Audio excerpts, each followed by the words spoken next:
All right, so we left off on page 35, and Sam and Tim are in the middle of their conversation about which side of the war Tim is on. In order to answer number 1, you'll need to go back to page 32 to answer that question, and to answer the rest, you'll need pages 35 through 37. All right, we're in the middle of page 35, or actually at the bottom where it says everyone was quiet.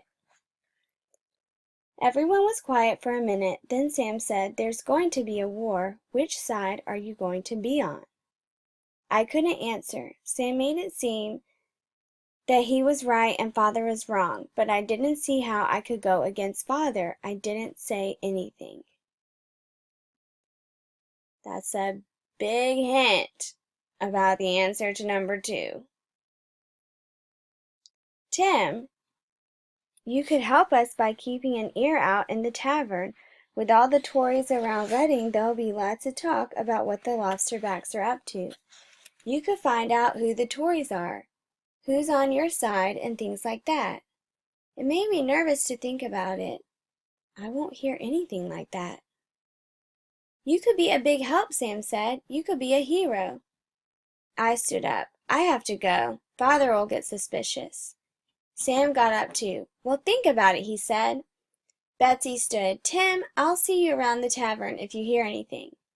But I wasn't paying attention to what she said, because as she stood up, the shadow shifted and the firelight fell on the wall of the hut.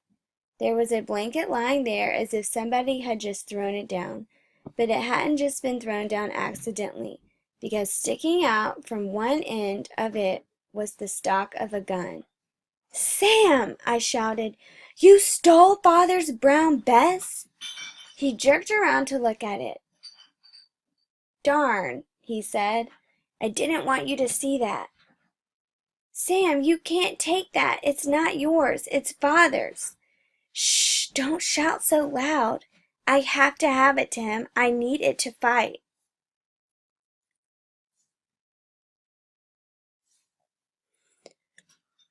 "Sam, you can't take it. We need it at home. Father needs it."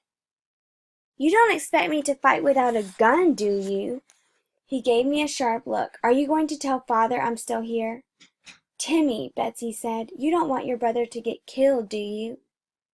I stood there confused and mixed up inside. Another hint about the answer to number 2. I didn't say anything. "Are you going to tell?" Sam said again. "Sam, please don't take it." I knew I was about to cry. "Please, Sam." "I have to have it, Tim." "Timmy," Betsy said, "you don't want Sam to get killed, do you?" "Please, Sam, are you going to tell?" Sam said. Then I couldn't hold back any more and I began to cry. "No, I won't tell," I whispered. "Goodbye."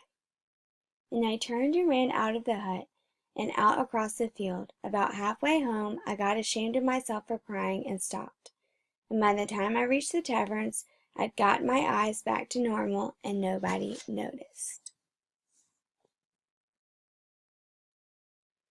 Okay, silently answer the rest of the exit ticket. Make sure you go back in the text to find quotes that support your answer.